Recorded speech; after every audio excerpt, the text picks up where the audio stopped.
Hello student, आप सभी का ERD के स्टडी टाइम्स में स्वागत है। जो लोग चैनल पे नए हैं वो लोग चैनल को ज़रूर सब्सक्राइब कर ले ताकि जो भी मैं वीडियो डालूँ उसका नोटिफिकेशन आप लोग को ज़रूर पहुंच पाए। इससे पहले हमने हेनरी लॉ के बारे में पढ़ा था। आज हम जानेंगे रॉल्स लॉ के बारे में। रॉल्स लॉ क्या होता है उसके बारे में हम पढ़ेंगे। क्या पढ़ेंगे? Vapour pressure of liquid liquid solution. Vapour pressure of liquid liquid solution, इसमें हम पढ़ेंगे रॉल्स लॉ के बारे में। रॉल्स लॉ क्या थे कि फ्रेंच केमिस्ट थे जिन्होंने 1886 में बतलाया किसके बारे में, जब दो लिक्विड कंपोनेंट को लेते हैं तो हमारा जो सॉल्यूशन तैयार होता है उसमें क्या चेंज आता है वेपर प्रेशर का। आइए जानते हैं रॉल्स लॉ है क्या। Rawls law for a solution of volatile liquid solution के लिए दिया गया है, रॉल्स लॉ दिया गया। सबसे पहले वोलेटाइल होता क्या है, लिक्विड क्या होता है वोलेटाइल? जो आसानी से वेपर फेज में कन्वर्ट हो जाता है, जो आसानी से चेंज हो जाता है, इवेपोरेट हो जाता है। जो आसानी से चेंज हो जाता है वेपर में, या बोल सकते हैं जो आसानी से इवेपोरेट हो जाता है, वैसे ही लिक्विड को हम क्या बोलते हैं? वोलेटाइल लिक्विड बोलते हैं। तब वोलेटाइल लिक्विड के लिए ये दिया गया, और वोलेटाइल लिक्विड और सॉलिड को भी मिक्स करते हैं उसके लिए भी रॉल्स लॉ दिया गया, आगे जानेंगे। तो यहाँ क्या है हमारा, for a solution of volatile liquid the partial vapour pressure of each component in the solution is directly proportional to its mole fraction. क्या होता है कि सॉल्यूशन हम लेते हैं तो उसका जो प्रत्येक कंपोनेंट होता है, ठीक है, प्रत्येक भाग जो होता है सॉल्यूशन में, सॉल्यूशन दो या दो से अधिक कंपोनेंट को मिलाते हैं तो हमारा सॉल्यूशन तैयार होता है। उसमें जो प्रत्येक कंपोनेंट होता है, ईच कंपोनेंट होता है, वो किसके प्रोपोर्शनल होता है? मोल फ्रैक्शन के लिए। आइए समझते हैं, फिगर से जानते हैं।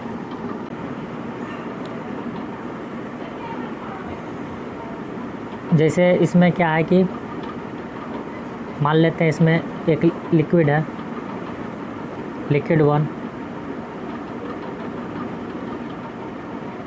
ठीक है, लिक्विड 1, इसमें दूसरा लिक्विड वोलेटाइल लिक्विड ऐड कर देते हैं। ऊपर से क्या किए, इसमें ये वोलेटाइल लिक्विड को क्या किए, इसमें ऐड कर देते हैं।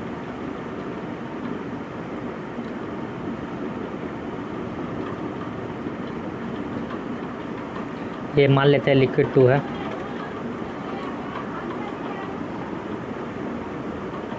इसमें क्या किए, दूसरा लिक्विड को ऐड कर दिए, दूसरा लिक्विड को ऐड कर दिए, ठीक है। तो क्या होता है कि ईच कंपोनेंट का पार्शियल प्रेशर, ठीक है, यदि हम इसमें ऐड करते हैं तो जैसे ही इसका मोल फ्रैक्शन बढ़ता है, इसका पार्शियल वेपर प्रेशर क्या होता है उसके अनुसार क्या होता है, चेंज होता है। वो डायरेक्टली प्रोपोर्शनल होता है, बढ़ता है तो बढ़ता है, घटता है तो घटता है, ठीक है। फर्स्ट कंपोनेंट के लिए हमारा क्या हो जाएगा रॉल्स लॉ के अनुसार, for component 1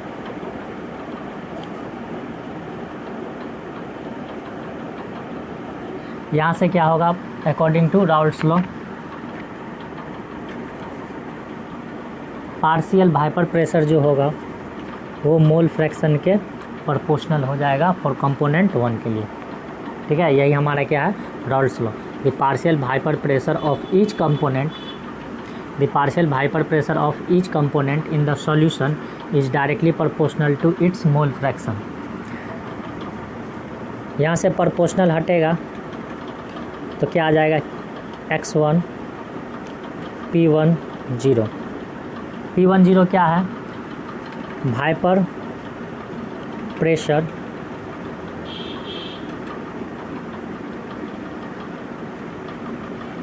of pure component,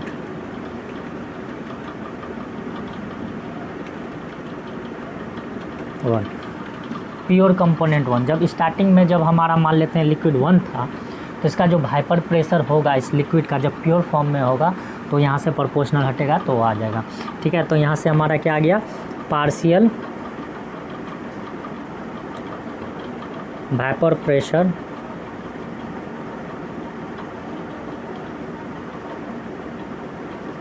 of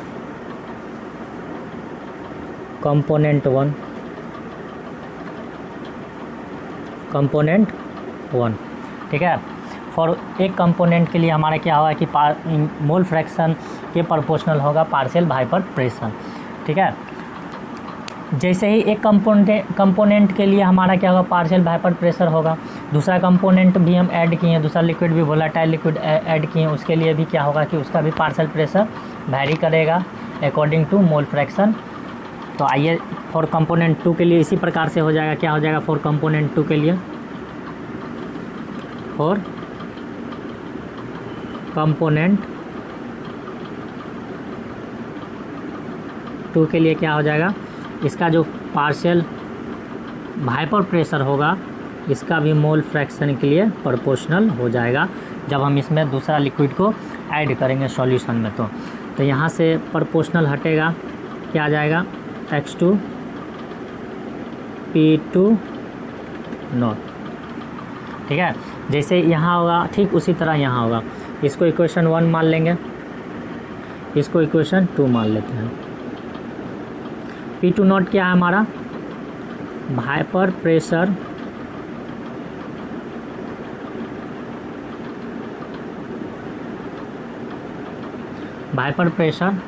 of pure component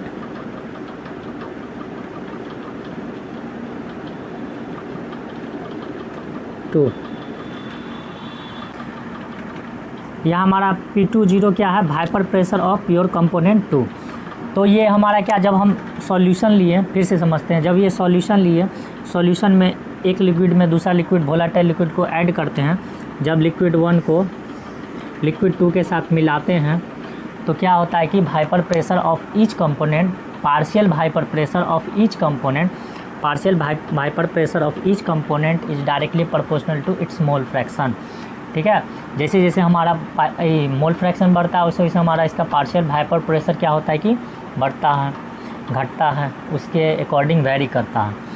जैसे पहला चेंज होगा partial vapour pressure of liquid 1, उसी तरह दूसरा का भी चेंज होगा partial vapour pressure of liquid 2। Partial vapour pressure of liquid 2 is directly proportional to its mole fraction of liquid 2, ठीक है। जब हम दो लिक्विड को ऐड किए तो पार्शियल प्रेशर एक का अलग आया, दूसरा का अलग आया, ओवरऑल सॉल्यूशन का क्या होगा उसको कैलकुलेट करेंगे, ठीक है। क्या होगा आइए देखते हैं, इसको मिटा देते हैं।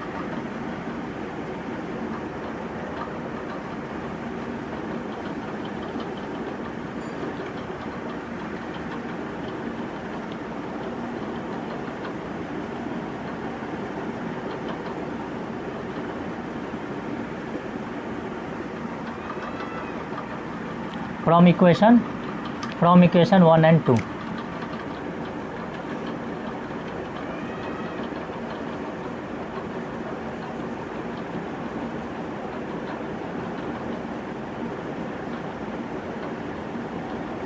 एक और 2 से, ठीक है। क्या होगा by Dalton's law,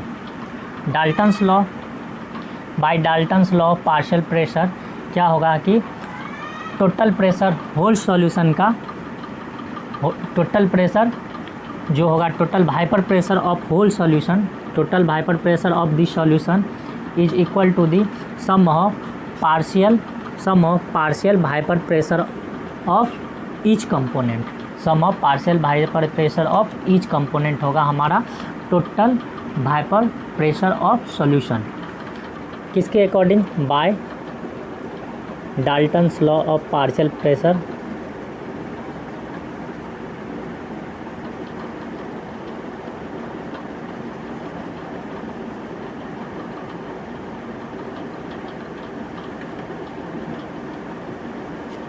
by Dalton's law of partial pressure, Dalton's law of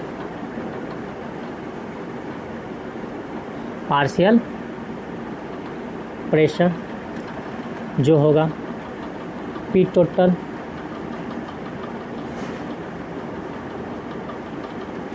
wiper pressure of solution equal two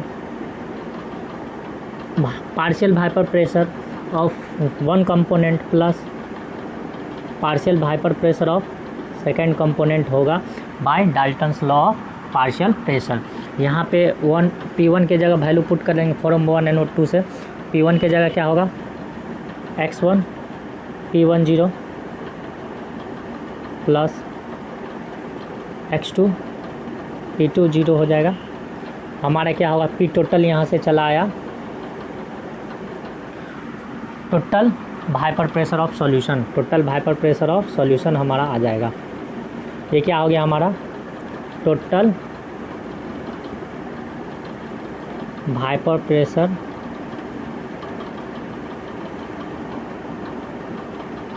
of solution. ठीक है, कंटेनर में हमारा क्या होगा कि भाइपर प्रेशर जो आएगा, total vapour pressure of solution का क्या आएगा P total equal to x1 P10 plus x2 P20। यहाँ से हम क्या करेंगे कि हम मोल फ्रैक्शन जो होगा ईच कंपोनेंट का क्या होता है इन सॉल्यूशन में x1 plus x2 sum of mole fraction, sum of mole fraction जो होगा, सम ऑफ मोल फ्रैक्शन क्या होगा 1 होता है इक्वल। यहाँ पे x1 के जगह वैल्यू पुट कर देंगे, यहाँ क्या पुट कर देंगे x1 इक्वल टू क्या हो जाएगा 1 माइनस x2, x2 इधर आएगा तो क्या होगा 1 माइनस x2। यहाँ से x1 के जगह पुट कर देंगे वैल्यू, क्या हो जाएगा 1 minus x2 P10 plus x2 P20। इसको सॉल्व करेंगे तो क्या आ जाएगा हमारा P10 minus x2 P10 plus x2 P20। Comma ले लेंगे x2 तो क्या आ जाएगा हमारा यहाँ से P10 plus P2 minus P1 P20 minus P10 into x2 common ले लेंगे दोनों में से तो हमारा चला आएगा। तो ये हमारा क्या आ जाएगा P टोटल आ जाएगा। P टोटल यानी total vapour pressure of solution phase in container में जो हमारा होगा सम ऑफ पार्शियल भाइपर प्रेशर होगा बाय डाल्टन्स लॉ। तो ये हमारा ओवरऑल सॉल्यूशन का क्या आ गया भाइपर प्रेशर आ गया जब हम दो लिक्विड को मिक्स करेंगे, जब हम लिक्विड 1 को लिक्विड 2 के साथ क्या करते हैं कंटेनर में मिक्स करते हैं तो हमारा क्या होगा कि टोटल सॉल्यूशन का होल सॉल्यूशन का जो भाइपर प्रेशर होगा वो क्या हो जाएगा, ये आ जाएगा हमारा बाय रॉल्स लॉ का ये ड्राइव हो गया। जो कैलकुलेट करेंगे हम किसी भी सॉल्यूशन क्या चीज़ भाइपर प्रेशर, तो इसके अकॉर्डिंग हमारा क्या आएगा इस डेरिवेशन के अनुसार हमारा क्या होगा इस फार्मूला के अनुसार कैलकुलेट हो जाएगा ओवरऑल सॉल्यूशन में क्या है सॉल्यूशन का भाइपर प्रेशर, और उसमें जो लिक्विड होगा उसका जो भाइपर प्रेशर होगा पार्शियल भाइपर प्रेशर वो क्या होगा मोल फ्रैक्शन के प्रोपोर्शनल हो जाएगा। ठीक है, आगे हम रॉल्स लॉ का ग्राफ देखते हैं। ठीक है, ग्राफ उसका प्लॉट करते हैं रॉल्स लॉ का अकॉर्डिंग टू भाइपर प्रेशर और किसके अकॉर्डिंग मोल फ्रैक्शन। ठीक है, भाइपर प्रेशर और मोल फ्रैक्शन के वर्सेज में जो ग्राफ होगा रॉल्स लॉ का उसको देखते हैं। ये हमारा क्या है भाइपर प्रेशर होगा,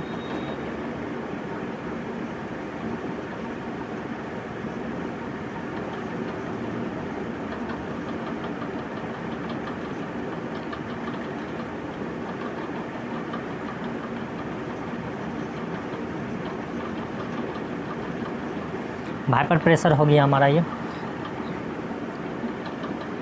और इधर क्या होगा मोल फ्रैक्शन होगा,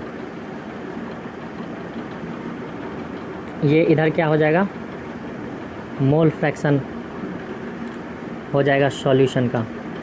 इस साइड वाई एक्सिस पे होगा हमारा, वाई एक्सिस पे वैरी करेगा भाइपर प्रेशर और एक्स एक्सिस पे वैरी करेगा हमारा मोल फ्रैक्शन। मान लेते हैं इस पॉइंट पे क्या होगा कि भाइपर प्रेशर ऑफ प्योर कंपोनेंट 1 होगा इस पॉइंट पे, कब जब यहाँ मोल फ्रैक्शन हमारा क्या होगा 1 के इक्वल आएगा फर्स्ट कंपोनेंट का। ये क्या होगा कि लाइन धीरे धीरे डिक्रीज होगा। ठीक है, और यहाँ पे जाके क्या हो जाएगा कि यहाँ पे हमारा इस पॉइंट पे हमारा क्या होगा कि मोल फ्रैक्शन ऑफ 1 कंपोनेंट 0 हो जाएगा। ठीक है, fraction of first component zero होगा। धीरे धीरे वाइपर प्रेशर क्या हो रहा है कि प्योर कंपोनेंट का डिक्रीज कर रहा है। Vapour pressure of pure component decreases with mole fraction. तो इसी पॉइंट पे हमारा क्या होगा कि यहाँ पे मान लेते हैं यहाँ पे जहाँ पे हमारा पहला मोल फ्रैक्शन जीरो होगा और वाइपर प्रेशर जो होगा जीरो होगा फर्स्ट कंपोनेंट का। इस पॉइंट पे हमारा क्या हो, इस पॉइंट पे हम मान लेते हैं कि लाइन टेढ़ा थोड़ा हो रहा है। यहाँ पे मान लेते हैं कि मोल फ्रैक्शन सेकेंड कंपोनेंट का क्या होगा 1 होगा। ठीक है, तो सेकेंड कंपोनेंट का मोल फ्रैक्शन 1 होगा कब, मान लेते इस पॉइंट पे हमारा वाइपर प्रेशर जो होगा सेकेंड कंपोनेंट प्योर कंपोनेंट 2 का यहाँ पे वाइपर प्रेशर होगा, वो क्या होगा धीरे धीरे धीरे धीरे धीरे धीरे डिक्रीज करेगा। और इस पॉइंट पे मोल फ्रैक्शन पे क्या होगा हमारा सेकेंड कंपोनेंट जीरो हो जाएगा और वाइपर प्रेशर क्या होगा जीरो हो जाएगा। यहाँ पे इस पॉइंट पे हमारा vapour pressure of pure component 2 होगा।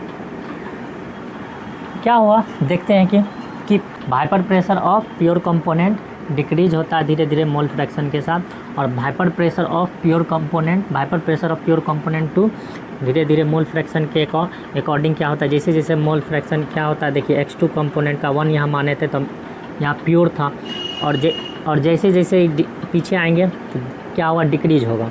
ठीक है, जब हम इस लाइन को इस लाइन से मिलाएंगे तो ये हमारा जो आएगा टोटल ये जो लाइन होगा P टोटल होगा। यही हमारा क्या होगा partial vapour pressure of 1 component plus partial vapour pressure of second component, यही हमारा क्या होगा P टोटल हो जाएगा।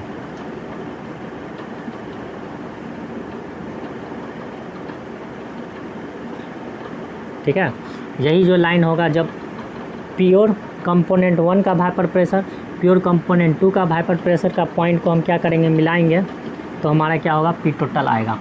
इस पॉइंट पे जहाँ पे P1 equal to P10 equal to P total आएगा तो हमारा क्या होगा होल सॉल्यूशन का वाइपर प्रेशर मिनिमम होगा। मिनिमम कहाँ पे होगा P1 0 पे हमारा क्या होगा P टोटल क्या हो जाएगा मिनिमम होगा एट P10 पे। एट P10 पे हमारा क्या होगा कि P टोटल यहाँ पे देखिए मिनिमम होगा और इंक्रीज कर रहा है तो यहाँ P20 पे यहाँ मैक्सिमम होगा, यहाँ पे क्या होगा मैक्सिमम होगा। तो एट P20 क्या होगा P total vapour pressure of solution क्या होगा मैक्सिमम होगा। ठीक है, यहाँ पे मिनिमम होगा, यहाँ पे हमारा मैक्सिमम होगा, यहाँ पे क्या हो जाएगा मिनिमम हो जाएगा, इस पॉइंट पे मिनिमम हो जाएगा, इस पॉइंट पे हमारा क्या होगा टोटल वाइपर प्रेशर मैक्सिमम हो जाएगा। ठीक है, तो ये हमारा ग्राफ था रॉल्स लॉ का। आगे हम पढ़ेंगे vapour pressure of solid in liquid solution. ठीक है, कैसे लिक्विड में जब हम सॉलिड को ऐड करते हैं तो क्या इफ़ेक्ट होता है, वाइपर प्रेशर बढ़ता है घटता है, उसके बारे हम पढ़ेंगे। तो आइए देखते हैं। मान लेते हैं वेसल है,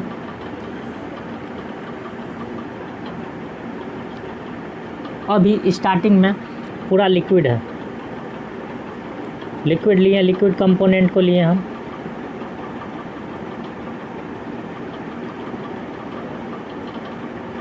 ये लिक्विड कंपोनेंट का पार्टिकल है, इसको हम लिए, इस तरह पूरा भरा हुआ है इसमें।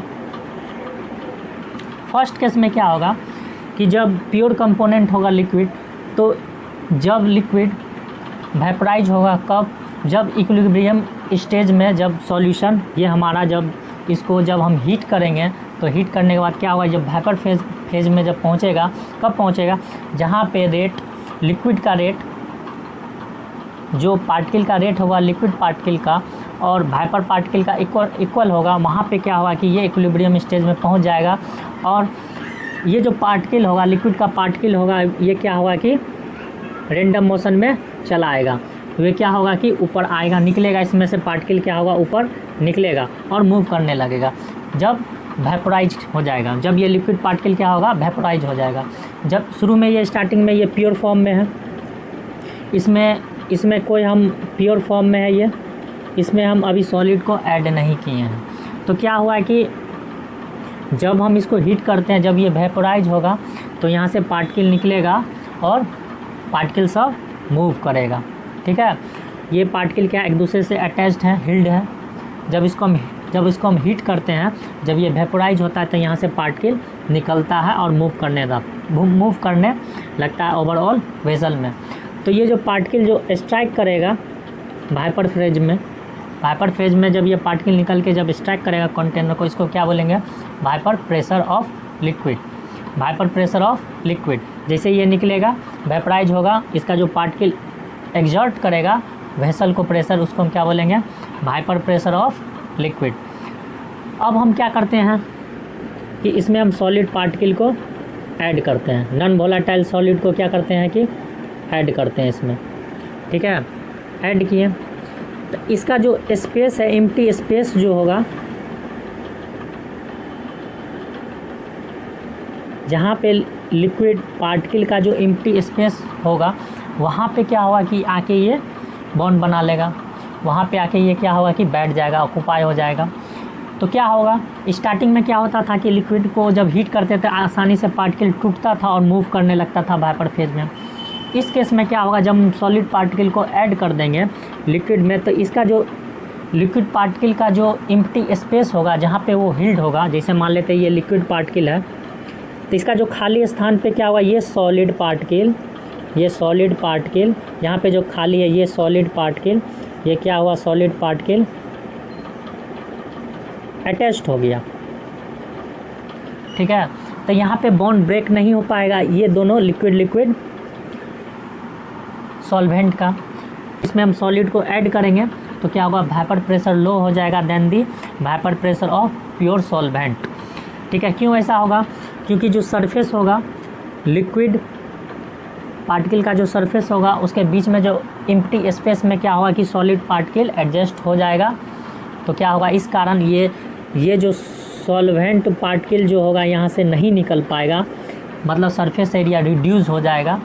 इस कारण क्या होगा कि हमारा वाइपर प्रेशर घट जाएगा, वाइपर प्रेशर क्या होगा, लो हो जाएगा सॉलिड का। ठीक है, तो इस केस में भी हमारा क्या होगा कि रॉल्स लॉ जो होता है, रॉल्स लॉ के अनुसार वाइपर प्रेशर जो हमारा होगा, vapour pressure of each volatile component is directly proportional to mole fraction. यहाँ से हमारा हटेगा तो सेम चीज़ आता है, x1 P1 nought vapour pressure of one component, vapour pressure of pure component 1, यहाँ पे partial pressure of one component equal to आएगा mole fraction into vapour pressure of pure component 1।